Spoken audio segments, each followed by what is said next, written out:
시대에는 여러 타사의 활약상과 수많은 이야기들이 등장하고 있습니다. 그런데 오늘 보면 모든 것을 요약해 놓은 것처럼 타사의 저자가 타사의 줄거리를 우리에게 들려주고 있습니다.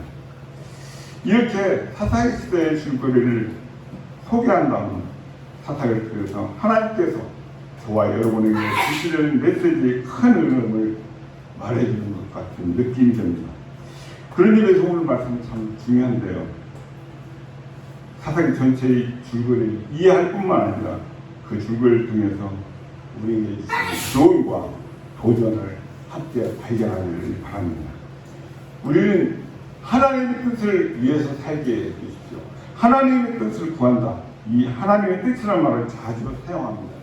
그렇다면 무엇이 정말 하나님의 뜻일까요? 성도로 살아가고 있다고 하는 우리들, 그리스도인이 되었다고 하는 그 삶에 하나님의 뜻을 어떻게 드러내야 하겠습니까? 우리가 구별된 삶을 살겠자 거룩한 삶, 그 모습은 어떨까요? 그 거룩한 삶의 구체적인 모습은 오늘 말씀은 부모를 공경하고 우상을 섬기지 말라는 그런 말씀을 우리에게 가르쳐주고 있습니다. 부모 공경으로부터 시작하라는 말씀이죠. 교회 공동체와 또 다른 우리가 하나님께서 허락하신 그 공동체가 사랑하는 우리와 화목하도록 만들라고 말씀하십니다. 즉 우리보다 약한 약자를 배려하라는 말씀이죠. 그리고 우리를 통해서 사회의 정의를 추구하라고 말씀하십니다. 정직하라고 말씀하십니다. 제발 정직해라. 그게 거룩한 삶입니다. 바로 그게 하나님의 뜻이라고 말씀을 하십니다. 마지막으로는 하나님께서 이웃을 사랑하라고 말씀하십니다. 무엇이 거룩이냐? 무엇이 거룩한 삶이냐? 내가 이웃을 사랑하는 삶이 거룩한 삶이라고 우리에게 말씀하십니다. 오늘 제목을 돌이키라, 이런 제목으로 우리가 함께 하나님의 뜻을 살펴보기를 원합니다. 하나님께서는 이스라엘 백성들을 애굽 땅에서 불러내셔서 광야에서 40년이라는 긴 세월 동안 구별된 삶을 살도록 빚어가시면서 놀랍게도 그 무지개인 이스라엘 백성들이 하나님의 백성이 되도록 만드셨습니다. 그러고는 그들을 가나안 땅으로 들어가라고 말씀을 하십니다. 왜 이 이스라엘 백성들을 가나안 땅으로 들어가라고 하셨습니까? 그 땅이 만만해서입니까? 너무나 쉬운 땅이었습니까? 아니 주인이 없는 그런 텅텅 빈 땅이었습니까? 아닙니다. 거기에는 이미 가나안 7족속들이 차지하고 살면서 이스라엘하고 비교할 수 없는 뛰어난 문명을 가지고 있었습니다. 이스라엘도 없는 철벽을 가지고 있는 그 땅에 나무 몽둥이 갖고 양떼를 보고 들어가라고 하십니다. 그 땅이 지극히 타락했기 때문입니다. 말할 수 없이 부패했기 때문입니다. 그리고 상상할 수 없이 음란했기 때문에 그 땅으로 들어가도록 하십니다. 그래서 그들이 이스라엘 백성들이 구별된 삶을 그 모습을 보고 그들도 우리가 이 땅을 이렇게 살아야 되겠구나. 이 잘못된 우리의 삶을 고치자. 그래서 그들이 다시금 하나님의 거룩한 백성으로 돌아오길 바라셔서 이들을 그 땅으로 보내셨습니다. 그 안에 살고 있는 사람들의 삶의 모습은 겉으로 보기는 화려하고 상상할 수 없는 뛰어난 능력을 가지고 살아서 참 행복하겠다, 부럽다 했는데 실상 그 안의 모습은 그렇지 않다는 것이죠. 그 땅이 지극히 타락했기 때문입니다. 상당히 복되었고 말할 수 없이 타락했기 때문에 그 안에 흐르는 그 백성들의 삶의 모습, 결코 구별된 백성의 삶 모습마다 평안하고 좋다라고 말할 수 없는 삶이었죠. 그들도 다 같은 하나님의 창조물입니다. 그래서 그들이 이 이스라엘 백성들의 구별된 삶의 모습을 보고 하나님의 형상을 다시 회복해서 그들도 구별된 백성으로 돌이키라고 사명을 주셔서 보냈습니다. 왜 저와 여러분을 오늘 이 시간 예배의 자리로 부르셨습니까? 그냥 저 여러분이 구원받고 천국 가서 편히 잘 살라고 그러셨습니까? 그건 나중의 일입니다. 이 땅에서 저와 여러분들 부르신 목적과 소원은 하나님께서 이 땅이 지극히 타락하고 신이 부패했고 음란하기 때문에 교회로 저와 여러분을 불러들였습니다. 너희는 구별된 삶으로 살아가라. 말씀으로 비치시고 있는 것입니다. 오늘 이 사사기의 말씀을 보면서 그렇게 이스라엘 백성들을 가나안 땅에 보내셨는데 그들이 어땠습니까? 그 가나안 땅에서 하나님이 주신 그 뜻을 충분히 이루어내지 못했습니다. 오히려 그들과 하나가 되어서 동화되어서 가나안 백성들의 모양대로 살다가 어떻게 해요? 죽을 고생했다는 그런 이야기를 오늘 들려주고 있습니다. 그래서 우리가 이 본문을 자세히 살펴보면 과연 이 시대에 저와 여러분을 부르신 하나님의 뜻을 따라서 어떻게 살아야 될지를 다시 한번 확인해 보는 시간 되기를 원합니다. 여러분, 이 사사기 읽어보면 그 시대나 지금 저와 여러분이 살고 있는 이 시대나 별반 다르지 않다고 생각이 됩니다. 이미 3000년이나 지난 지금 그때나 지금이나 오히려 동일한 게 아니라 더하면 더해야지 이 땅도 지극히 타락했습니다. 지극히 부패했습니다. 말할 수 없이 음란하다는 것을 알 수 있습니다. 그때나 지금이나 차이가 없습니다. 하나님께서는 저와 여러분을 동일하게 보여주셔서 이 땅 가운데 그리스도인으로 살도록 하셨습니다. 그렇다면 오늘 우리가 이 하나님의 뜻을 다시 한번 분별하기 위해서 주님께서 왜 어떻게 얼마나 우리들이 돌이켜야 하는지를 말씀해 주시고 있습니다. 먼저 우리 11절 13절 한번 읽어보겠습니다. 시작. 이스라엘 자손이 여호와의 목전에 악을 행하여 바알들을 섬기며 애굽 땅에서 그들을 인도하여 내신 그들의 조상들의 하나님 여호와를 버리고 다른 신들 곧 그들의 뒤에 있는 백성들의 신들을 따라 그들에게 절하여 여호와를 진노하게 하였으되 곧 그들이 여호와를 버리고 바알과 들었습니다.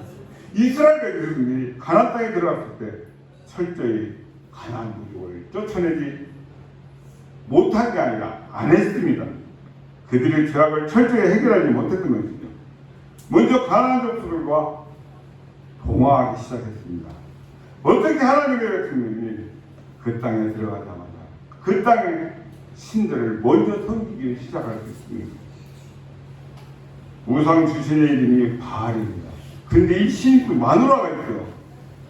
마누라 이름이 뭡니까? 아스다로. 어떻게 이렇게 쉽게 하나님을 버릴 수가 있습니까? 그야말로 배은망덕한 것이죠. 배신에도 유분수지 가나안 땅에 들어가자마자 바알신과 아스타로도 섬겼다고 말씀하셨습니다.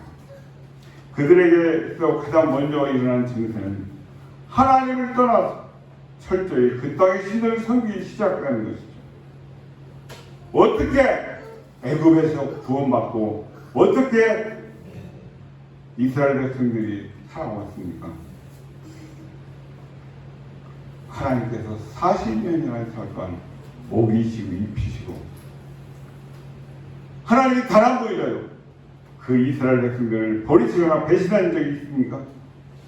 제가 생각하기에 100년 후에나 아니면 3대가 지나니까 이렇게 됐더라면 그나마도 좀 이해를 해보려고 하겠습니다.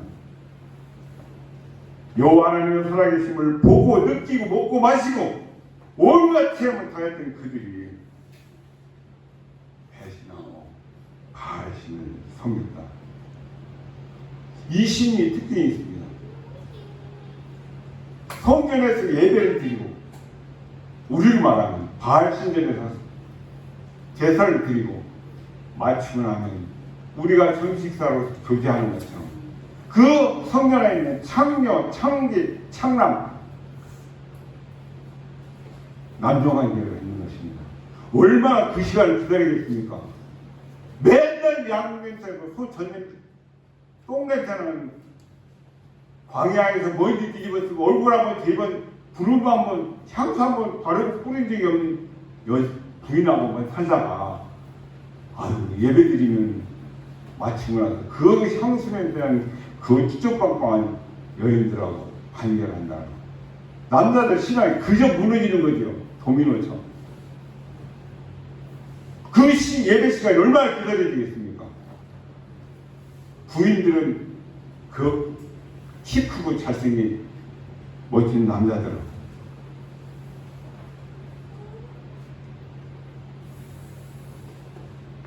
왜 이스라엘 백성들이 그렇게 쉽게 무너지고 그렇게 허접한 꼴을 보였는지 그들의 형편과 사정을 보면 금방 이해가 됩니다. 그들의 생각에는 여호와 하나님의 신은 여기서는 맞지 않는다. 광야에서 맞는 우리에게 적합한 신이었다.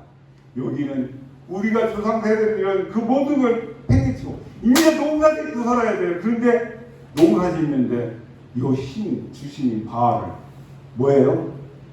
필요 없는 비를 주고 수확도 풍년이게 수확 양도 많게 해주는 신.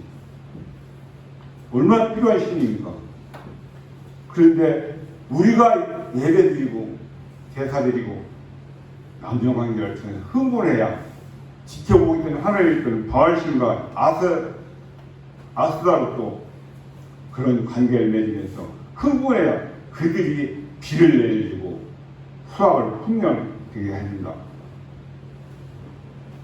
해괴망측한 이론을 주장하면서 설득을 시키면 안 넘어가겠습니까? 방마다 성창에 있는 그 예배당, 그래서 그렇게 남녀고 관계를 맺어 있는 그런 관계, 참 신앙 지키기 힘들죠. 지금 우리나라도 보면 지나간 역사를 살펴보면 뭐 여자 전문의사 경찰 출신의 그 분이 칼을 들고 청소를 했는데 그 청소라는 게 쓸어내는 게 아니고 흩어가지고 빗자루로 한쪽에 모아놓은 것을 온 집안에 다 흩어 헤쳐놓은 꼴이 됐습니다. 이런 상황 속에서 도저히 회복하기 어려운 그런 신앙의 모습으로 변했던 것을 우리는 봅니다. 중요한 것은요, 그렇게 바알을 섬기고 부정한 짓을 하게 되면 그런 하나님을 등지는 일을 하게 될 경우에 과연 그들에게 어떤 일이 일어날 것이냐는 것입니다. 그들에게 어떤 대가가 주어졌는지 우리 14절 15절 말씀을 읽어보겠습니다. 시작. 여호와께서 이스라엘을 진노하사 노력한 자의 손에 넘겨주사 그들이 노력을 강하게 하시며 또 주위에 있는 모든 대적의 손에 넘기시며 그들이 다시는 대적을 당하지 못하였으며 그들이 어디로 가든지 여호와의 손이 그들에게 재앙을 내리시니 곧 여호와께서 말씀하신 것과 같고 여호와께서는 그들에게 피하신 것과 같아서 그들에게 괴로움이 심하여. 아멘. 결론은 뭡니까? 그들이 괴로움이 심했다는 것입니다. 사람들이 사는 그 방식대로 편한 대로 따라 살았더니 돈을 버는 것이 아니라 돈은 나중에 다 노력경장에서 빼앗기고 잘 될 줄만 알았는데 하나도 잘린 것은 없고 돈 다 빼앗기고 죽을 고생을 하더라는 것입니다. 성도 여러분, 예배가 무너지면 모든 것이 다 무너집니다. 아멘. 하나님을 믿는 하나님의 백성이 하나님과의 관계가 흔들리기 시작하면 모든 것이 다 지진이라는 것처럼 흔들립니다. 돈을 좀 버는 것 같습니까? 그 돈 누가 나설 것 같아요? 지긋지긋하게 구두쇠로 돈 모아놓고 돈 다 쓰고 하는 사람 못 봤습니다.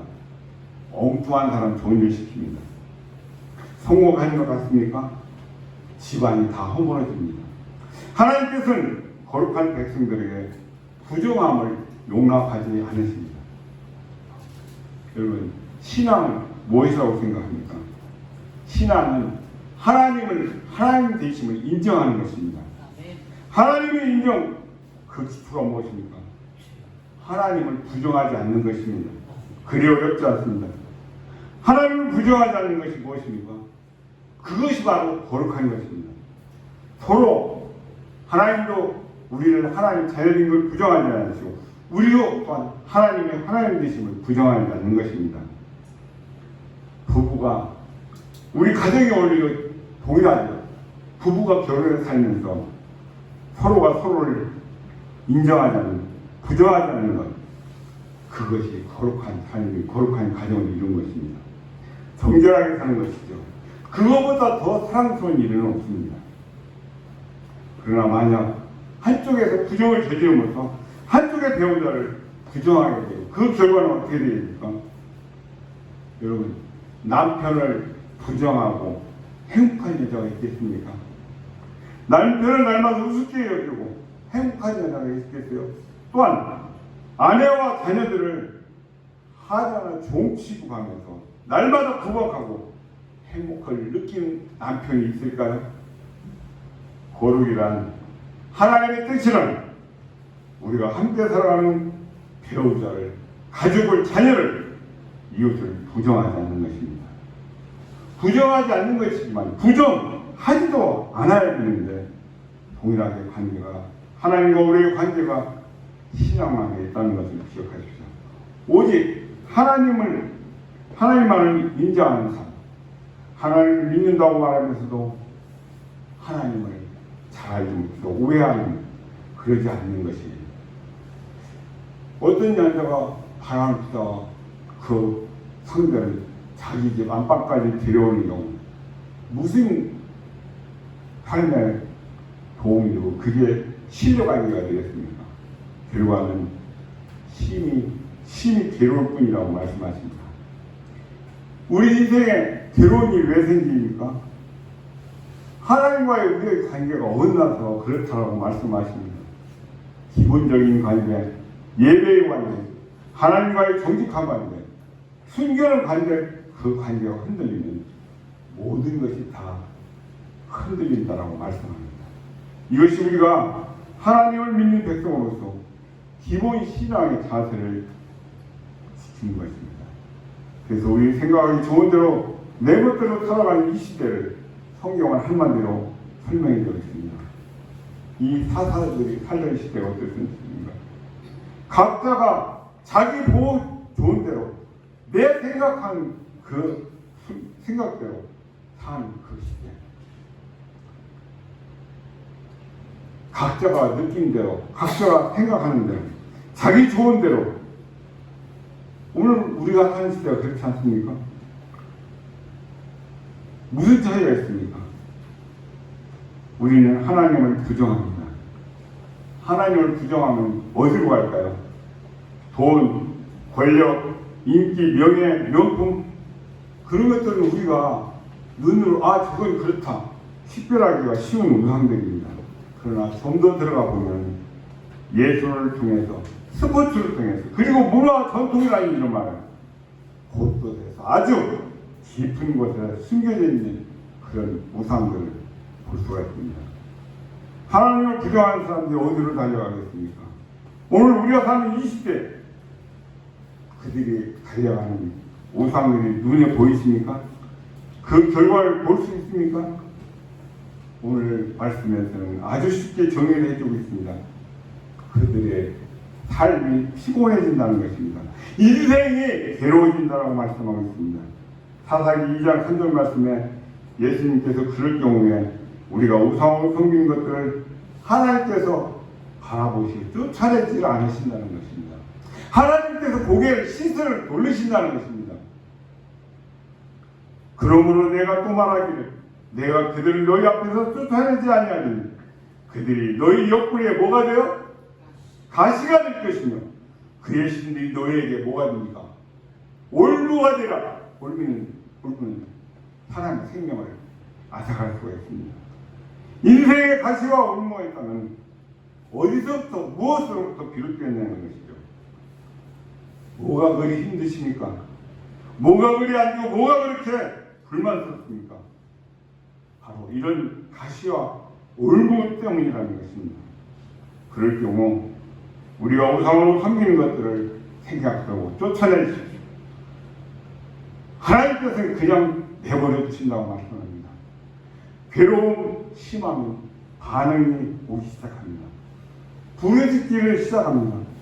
못 살겠다고 새벽기도를 나오기 시작합니다. 기도의 자리에 안 나오던 분이 나오게 되면 목사의 입장에서는 마음이 불안해집니다. 갑자기 무슨 일이 있나? 뭐지?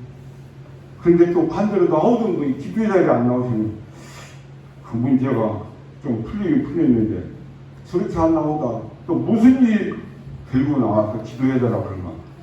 이래도 저래도 걱정인가? 마치 옛날 조선시대 어머니, 과부어머니가 아들 형제를 줬는데 날이 좋아도 걱정, 비가 와도 걱정. 왜요? 큰아들은 우산장사, 작은아들은 집신장사. 이해되십니까? 이렇게 괴로움을 겪으면 사람들이 이렇게 부르짖게 된다는 것입니다. 부르짖으면 어떻게 됩니까? 우리 16절, 17절을 읽어보겠습니다. 시작! 여호와께서 사사들을 세우사 노략자의 손에서 그들을 구원하게 하셨으니 그들이 그 사사들에게로 순종하지 아니하고 오히려 자신들을 따라가고 음행하며 그들에게 절하고 여호와의 명령을 순종하던 그들의 조상들이 행하는 길에서 부르짖으면 살려달라고 외치면 하나님께서 사사들을 세우셨다고 말씀하십니다. 하나님 그 기도에 응답하십니다. 누구를 통해서요? 사람 통해서 응답하십니다. 하나님의 뜻을 떠나서 우상을 쫓아가는 그들에게 하나님은 올무와 가시 인생 채찍을 사람 막대기로 말씀하십니다. 올무와 가시 뭡니까? 몽둥이, 채찍. 우리를 제일 힘들게 하는 것이 무엇입니까? 역시 사랑입니다. 제가 생각할 때. 하나님의 사랑은 이처럼 사람을 통해서도 전해지지만 하나님은 우리를 고통스럽게 하시는 그 일에 사람을 통해서 하신다는 것입니다. 하나님께서 우리를 그 인생의 채찍으로 인생 막대기로 변하게 하신다는 것입니다. 사람은 선물입니다. 그런데 때로는 그 사람이 선물이 되지 않고 고통을 주는 막대기로 몽둥이로 매료되어서 우리에게 온다는 것이죠. 인생 매맞다가 끝납니다. 그 모든 어려움이 어디서부터 시작된 것입니까? 그 뿌리는 어디며 무엇이며 어디로부터 온 것입니까? 그것을 오늘 말씀은 우리에게 가르쳐주고 있습니다. 내가 그 땅 가운데 들어갔다 그들의 신을 쫓아가고 그들의 신을 섬기다 그 백성들처럼 변했다가 그 백성들처럼 겪는 고난이라고 말씀을 하십니다. 그래서 이토록 사사를 세워주셨는데 그 사사가 있을 동안에 사사를 통해서 구원을 받게 됩니다. 사사들이 이건 계속 이런 패턴으로 돌아갑니다.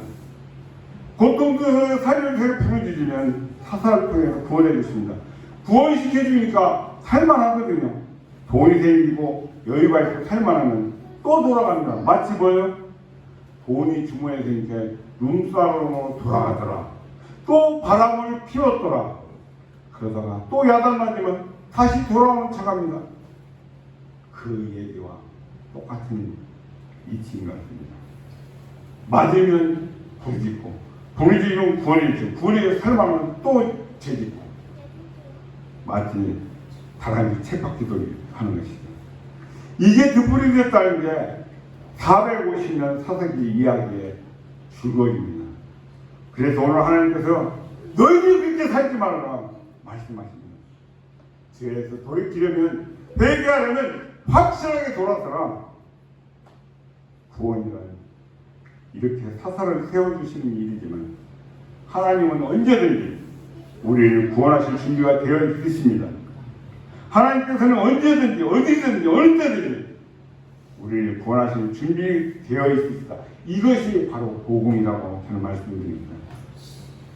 이 사람들을 회개를 해서 구원하시는 게 아니고 우리가 먼저 회개를 해서 구원하신 게 아니라 하나님께서 이 땅에 아들을 보내주셔서 십자가에 달려 죽게 하시고 그 피값으로 우리를 먼저 사셨다는 것입니다.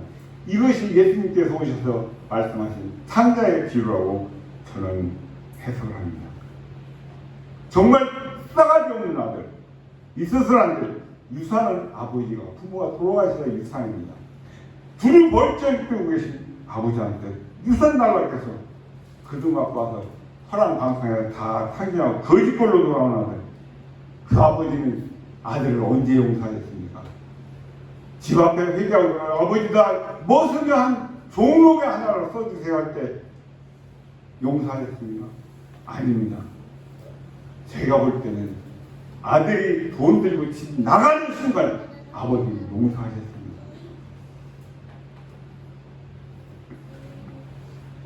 그 모습을 먼 발치에서 보고 맨발로 가려고 말 안해주고 안아주시고 하나님의 그 아버지의 모습 돌아왔으니 안아주시는 것이지 깨끗해서 멋쟁이가 돼서 그 아들을 안아주시는 것이 아닙니다. 돼지를 치고 쥐엄열매를 먹고 그 거지가 된 그 모습 온통 돼지똥 냄새, 진흙 냄새, 땀 냄새 나는 그 모습 너 샤워부터 해라 가서 옷 갈아입고 깔끔하게 하고 향수도 뿌리고 그러고 나하고 악수라도 하자. 아버지는 그러지 않았습니다. 그래야 내가 너를 안아주겠다. 그러지 않으셨습니다. 마치 주님께서는 저와 여러분 그냥 무조건 맞아주셨습니다. 아멘? 주님께서는 돌이키고 돌아오면 회개하면 그때 내가 너를 안아주겠다 결정하신 것이 아닙니다. 그냥 달려놓은 저와 여러분을 무조건 맞아주시고 안아주시고 보듬어주시고 품어주시고 그것이 곧 구원인 것입니다. 그렇게 계속 안아주신다는 게 구원입니다. 우리가 저와 여러분이 무엇을 해서 그게 아닙니다. 오늘 말씀을 통해서 하나님께로 돌이키기만 하면 내가 등지고 돌아섰던 그 말대로 네가 다시 돌이키면 문은 언제든지 열려있다 말씀하십니다. 저와 여러분이 그 문을 열고 들어오기만 하면 여기서 중요한 것은요 네 말로 네가 나갔지 네가 걸어 들어오라는 것입니다. 아멘? 이게 사랑입니다. 내가 돌이켜서 그만 돌대로 분별해. 여러분 우리가 무슨 자격 있고 무엇을 갖추어서 구원시킨 건 아니지 않습니까? 우리가 네 발로 나갔으니 네 발로 돌이켜라. 네가 돌아와라. 이게 하나님의 사랑입니다. 하나님의 뜻이라는 것이죠. 네 발로 나갔으니 다른 데를 분들려서 내가 너를 그만 데려오겠다. 이건 하나님의 생각이 아니라 인간의 고질이고 분노인 것입니다.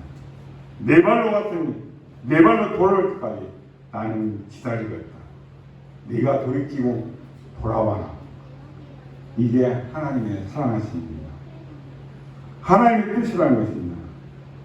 이제는 저와 여러분이 이 뜻을 제대로 분별해서 어떤 조건이나 자격을 내세우지 않기를 바랍니다.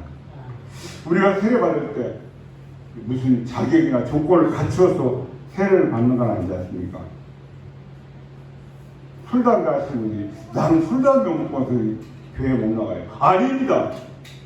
나와서 말씀 듣고 보다 보면 믿음이 생기고 믿음이 생겨나면 자연적으로 끊어지게 되어 있습니다. 여러분 그냥 가던 그 방황의 길에서 바로 그대로 돌이켜라. 그 말씀에 순종해서 돌이키기만 하면 거기에 구원이 있다라고 말씀하시는 것입니다. 이것이 하나님의 보험이라는 것이죠. 저는 여러분, 저와 여러분이 오늘 이 복음을 맛보기를 축복합니다. 이 복음을 전할 수 있는 삶을 사시기를 축복합니다. 이 복음 때문에 저와 여러분이 목숨 걸게 되기를 축복합니다. 내가 이제부터는 무엇을 해봐야 돼? 아닙니다. 그 상황, 현재 그 모습 속에서 돌이키기만 하는 것 뿐인데 나를 부르시고 품어주셔서 그게 감사해요. 고마워서 이제는 내 몸도 드리고 시간도 물질도 헌금도 드리고 싶어 하나님께 드린다면 저는 오케이, that's good. 그렇지만 내가 조그만 것 드린 그것을 가지고 내가 하나님의 진노하심을 좀 풀도록 달래야지 생각한다면 그것은 큰 오산입니다. 여러분, 저와 여러분이 그 어떤 것을 가지고 하나님을 살릴 수는 없습니다. 그 무엇을 가지고 하나님의 마음을 달래려고 한다면 큰일 날 뿐입니다. 어떤 인간이 하나님을 달랠 수는 없습니다. 이스라엘 백성들은 그 달래는 것 때문에 바알신으로 달려간 것입니다. 내가 이번 기회를 가지고 내 소유를 늘려야겠다. 내 영향력을 좀 늘려야겠다. 하나님은 말씀하십니다. 네가 바알에게로 달려간 그것이 내 신앙의 기초가 허물어진 것이다. 이제 그 바알에서 돌이켜와라. 내가 바알에서 돌이키라고 말씀하십니다. 우리는 이상한 점집을 찾지 않습니다. 여전히 내 마음속에 내 소유나 늘리려고 내 권력이나 세워보려고 탐하고 내 무엇이나 내 이름 석당 내 영향을 드러내려고 한다면 그 자체가 저나 여러분이 바알신님에 간 것과 동일하다고 오늘 말씀하십니다. 교회라는 이름의 바알신님에 간 것이라 말씀하십니다. 그래가지고 교회가 무슨 능력을 발휘할 수가 있겠습니까? 바알의 본질이 무엇입니까? 이제 나의 십자가는 필요 없다. 십자가는 거기서 내가 죽어야 하고 십자가는 기꺼이 내가 손해를 보는 것. 이제는 그거 필요 없고 내가 원하는 것을 얻기 위해서 이 자리, 예배 자리에 나온다면 점집에 가거나 절에 가거나 동일한 모습이라는 것입니다. 하나님께서 그것을 신앙으로 인정하고 받아주지 않겠다고 말씀하십니다. 돌이킨다는 게 뭡니까? 그렇게 생각하고 그렇게 살아왔던 그 모든 나의 욕망을 나의 모든 잘못된 태도를 완전히 돌이키는 것입니다. 그것이 회개인 것입니다. 통곡하고 맨날 예상에서 울고 짜고 있다. 돌아선 거 아닙니다. 날마다 기도의 자리에서 기도를 하고 있다고 돌아선 아닙니다. 날마다 새벽마다 이 자리에 나와서 눈물로 통곡하며 하나님 내 주식 사람을 주식해 주십시오. 돈 한 번만 묵히 좀 만져보겠습니다. 아무리 많은 눈물을 쏟고 부르짖는다 해서 하나님 응답하시지 않습니다. 그것은 회개가 아닙니다. 돌아선 것이 아닙니다. 아무리 많은 교인들이 그 많은 크리스천들이 그 많은 시간 기도를 드리고 그 많은 사람들이 예배를 드리고 그 많은 교회를 이루고 나는 그리스도인이라고 주장하지만 왜 이 시대의 교회가 그렇게 욕을 얻어먹고 심지어 개독교라는 말까지 듣게 됩니까? 새벽마다 내려와서 하나님 내가 산 주식 기도해 주십시오.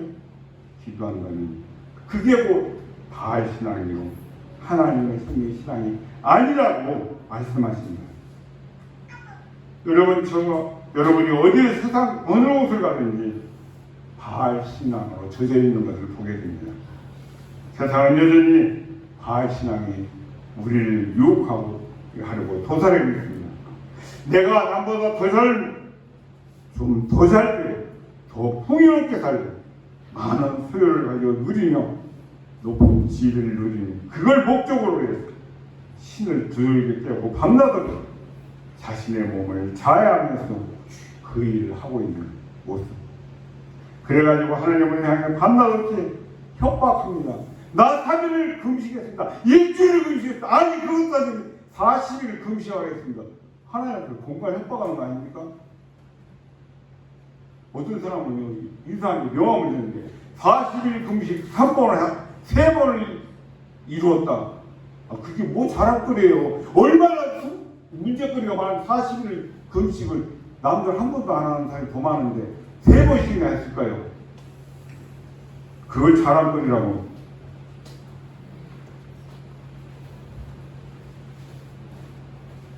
협박하지 마시다 하나님. 하나님 얼마나 피곤하시겠어요. 좀 쉬시도록 내버려둡시다. 하나님 말씀. 내가 하나님 나라와 의를 먼저 구하라. 그리하면 모든 것을 내게 더하시리라 약속해 주시고 있습니다. 그러므로 저와 여러분은 그 약속을 믿음으로 믿는다면 좋아요. 내 것을 얼마나 구하고 살겠습니까? 내가 하나님께로 돌이키기만 하면 나를 향해 걸어가는 그 걸음을 하나님께로 돌이키는 것, 그것이 진정한 회개고 진정한 돌이킴이라고 말씀하십니다. 밤낮 없이 죽을동 살동으로 자신을 향해서만 걸어갔던 그 걸음을 하나님께 날마다 기도 부르짖으며 기도해봐야, 울고 닦아 해봐야 하나님은 듣지 않으십니다. 정반대로 걸어가 끝없이 가라서는 하나님 왜 나는 이렇게 안 됩니까? 몇 년째 하나님 앞에 엎드렸습니까? 무엇을 어떻게 돌이키기만 하면 돼. 거기 갔던 길 다시 오라고 안 할게. 오늘 이 하나님의 말씀은 저와 여러분이 끝까지 돌이키지 않을 경우에 어떤 일이 일어나는지, 우리의 걸음을 하나님께로 돌이키기를 원하시는 그 하나님이십니다. 하나님은 포기하지 않을 때 그 백성을 그래도 포기할 수 없으시기 때문에 나머지 고난을 남겨주신다고 말씀합니다. 우리 19절에 21절 한번 읽어보겠습니다. 시작. 그 사사가 죽은 후에는 그들이 돌이켜 그들의 조상들보다 더욱 타락하여 하나님 신들을 따라 섬기고 그들에게 절하고 그들의 행위와 패역한 길을 그치지 아니하였으므로 여호와께서 이스라엘을 진노하여 이르시되 이 백성이 내가 그들의 조상들에게 명령한 언약을 모르고 나의 목소리를 순종하지 아니하였으며 나도 여호수아가 죽을 때 남겨둔 이방 민족들을 다시는 그들 앞에서 하나도 쫓아내지 아니하리니 어쩌면 하나님께서는 저와 여러분의 진정한 돌이킴을 위해서 곳곳에 남겨두는 게 있습니다. 이단을 남겨두셨다는 것입니다. 어쩌면 저와 여러분이 깨어서 기도하게 하시기 위해서 이 세상에 수많은 이단들을 남겨주시는지 모르겠습니다. 왜요? 그래야 저희들이 깨닫고 돌이키기 때문에, 우리가 깨있게 하기 위해서, 진정으로 기도하게 하기 위해서, 그리고 진정 가라지와 알곡을 구별하게 하기 위해서 이단자를 두신다는 것입니다. 마지막 결론을 보니까요, 이런 이스라엘이 그 조상들이 지키던 것 같이 여호와의 손에 넘겨지지 아니하시더라. 하나님께서 저와 여러분이 하나님 뜻으로 분명히 돌이켰는지 아니 돌이켰는지를 시험하시기 위해서, 지켜보시기 위해서, 테스트 하시기 위해서, 확실하게 짚고 넘어가시기 위해서, 가라지와 알곡을 구별하기 위해서 이 땅에 이단들을 주신다는 말씀입니다. 저는 여러분들이 확실하게 돌이키기 주님의 이름을 축복합니다. 돌이킨 척 하지 마십시오. 여러분들이 성경책만 들고 그냥 교회 왔다 갔다 한다 해서 돌이켰다고 볼 수는 없다는 것입니다. 이런 성경책을 제가 고신길에 와서 한 1년쯤 지났는데, 전 성경책을 이렇게 들고 있다니까 습관이 들었어요. 나름대로 안 괜찮습니까? 근데 장모님이 연세 80, 그때 한 2세쯤 되신 부르시더라고요. 이리 와봐. 예? 저요? 네 말고 누가 있어? 이게 무슨 말씀이야? 성경책을 가서 봐요. 이렇게 모시고 성경을 모시라니. 아니 이렇게 하면 경솔한 거고 이렇게 하면 경건한 겁니까? 그런 껍데기 갖고 신앙이 좋다마다 그러면 안 됩니다. 하나님께서 돌이키는 겉모습을 가지고 아니라 그것까지는 절대로 하나님을 움직이지 못한다는 것입니다. 하나님 말씀하십니다. 돌이키려고 하는 것은 종교다. 하나님을 돌이키게 하는 것, 그건 종교다. 네가 네 마음을 돌이켜라. 그것이 신앙이다. 아멘. 내가 돌이켜야 됩니다. 하나님을 돌이키려 하는 것은 종교입니다. 나를 돌이키려 하는 것이 진정한 신앙이라고 말씀하십니다. 내 교회라는 이름만으로 내 교회를 주장하고 그 교단을 예수님보다도 더 주장한다면 그것 또한 이 시대의 이단이라고 볼 수밖에 없습니다. 내가 이미 이단의 길에 들었었다는 것이죠. 그러나 분명히 알아야 할 것이 있습니다. 여전히 그 이름을 뭐라고 붙여놓았든 간에 내 교회라는 이름으로 내 것만을 찾고 내 교회를 추정하면서 이단을 들어가지 않길 축복합니다. 기독교라는 이름의 이단 크리스천, 이단 교회는 다른 새로운 이단들이 탄생하고 있습니다. 하나님께서는 그걸 바알신과 아스다로에게 뛰어가는 증거라고 말씀을 하십니다. 하나님께로 돌아가라. 하나님만을 바라보라. 십자가를 바라보라. 그 고난의 영광을 바라보라. 그걸 바라야 너희가 편하고, 그렇지 않으면 너희 자신에게 네 스스로 속고 있는 것이다 말씀하십니다. 내가 이 정도면 참된 신앙이겠지. 내가 정말 제대로 믿고 있지. 내가 늘 바르게 가는 절벽으로 사망의 나라고 접어들고 있다는 것을 깨닫기 바랍니다. 예수님은 그런 사람들을 넓은 길을 향하여 가는 사람들이라고 말씀하십니다. 좋은 길이란 내가 부인되어야 됩니다. 내가 십자가를 지고 내가 먼저 손해를 보고 내가 십자가에 못 박히는 길인 것입니다. 내가 진정 그 길로 갈 때 우리는 비로소 영원한 생명, 돈이 아니고 물질이 아니고 권력이 아니라 하나님께서 우리의 그토록 주시고자 하는 그 누구한 영원한 생명을 얻게 된다고 말씀하고 있습니다. 그런 삶을 살기 시작하는 것이 영생이라고 말씀하십니다. 오늘 하나님께서는 저와 여러분이 그렇게 살기를 바라셔서 가나안 땅, 약속의 땅을 보내십니다. 그들이 사는 모습이 부럽고 어쩌면 저렇게 저들의 방법을, 저들의 삶의 모습을, 수단을 빨리 내가 벤치마킹해서 다 이루리라. 저들이 생긴 나도 가서 예배해야지. 결국 돈 다 잃고 다 뺏기고 몸 빼앗기고 너희들이 거짓골이 들여오는 걸 원하느냐 말씀하시는 것입니다. 오늘 저와 여러분을 향해서 이 말씀을 주시는 하나님, 세상을 본 것 따르지 말라. 세상과 같은 방법과 세상을 따르다가는 너희는 세상을 이기지 못한다.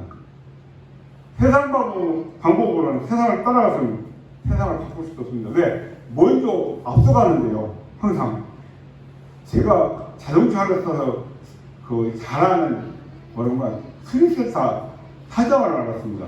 자기가 자동차 기술 실컷 연마해서 차를 수십 대 고치고 나서 이제 내 기술자 됐다 그 안에 모델이 바뀐다는 겁니다. 기술을 따라갈 수가 없다는 것이죠. 똑같습니다.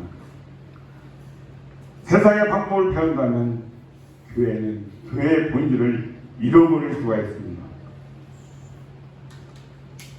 우리가 내가 아버지가 돼가지고 내가 능력이 있으니까 아들 낳는데 이게 뭐 하겠나 걱정이 돼서 내 이름을 아들 이름으로, 둘째 낳았는데 둘째도 내 이름으로, 그런 아버지 있습니까? 그건 인격 모독입니다. 세상에 어떤 아버지도 그렇게 하셨습니다. 아들 홍수는 1, 홍수는 2, 홍수는 3 그런 부분은 없지요. 하나님은 이 땅에 고요한 크고 작은 유기체를 허락하시면서 그게 작건 크든 그 모든 것에 고요한 이름을 주셨습니다. 세상의 방법으로 세상을 못 이긴다고 말씀했습니다. 이길 수가 없습니다. 우리가 하나님의 일을 감당하기를 원합니다. 그 하나님 일이 무엇일까요? 세상이 하지 못하는 일, 어떻게 해도 세상 사람 죽었다가 깨어나도 할 수 없는 일, 뭡니까? 서로가 서로를 사랑하고 용서하는 일입니다. 서로가 서로를 먼저 섬기고 내가 더 낮아졌어, 그런 낮아진 나의 모습 하나님이 원하신다는 것입니다. 아멘. 그게 몇천 명, 몇만 명 모이는 거대한 교회가 돼야만 가능합니까? 유명한 교회라서 가능한 일입니까? 그런 일을 계속 확장해야 그런 일이 가능합니까?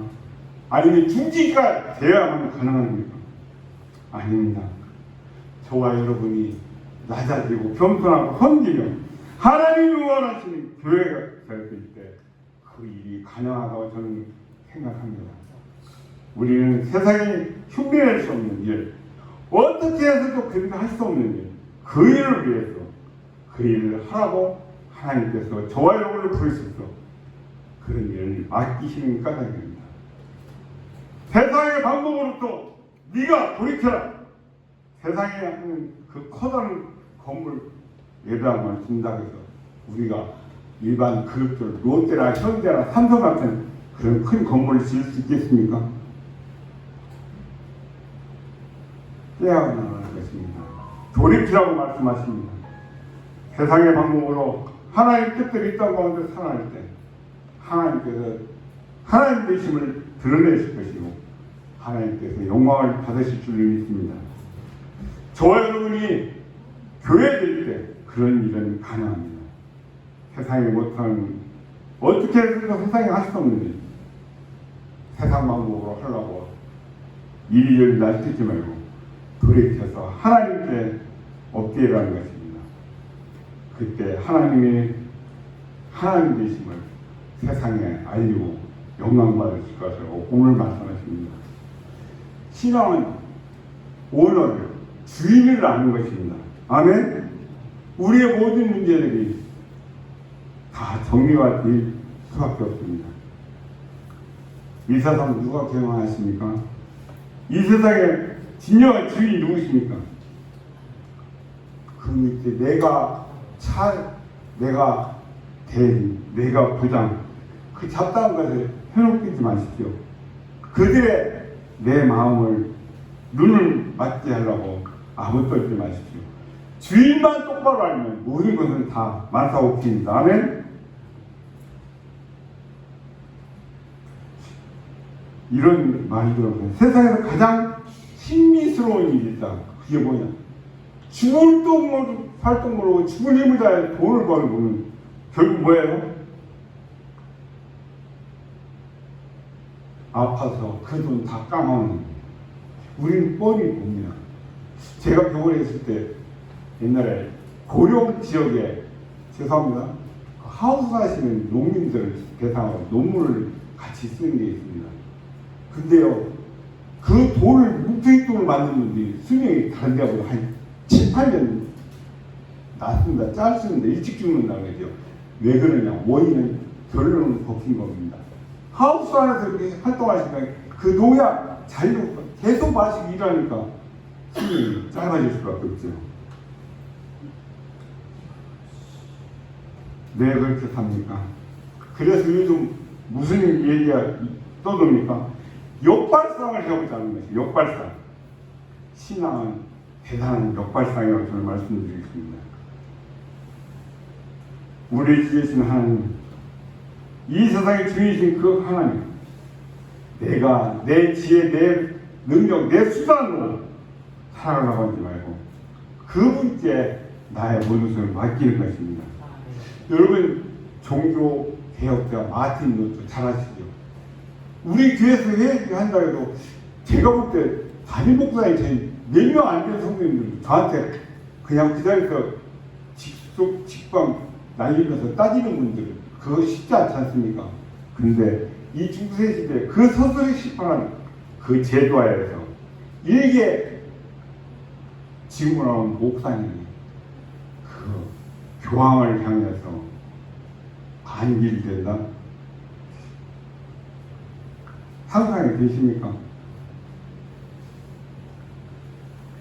참, 왜 그런 용기를 낼 수 있을까요?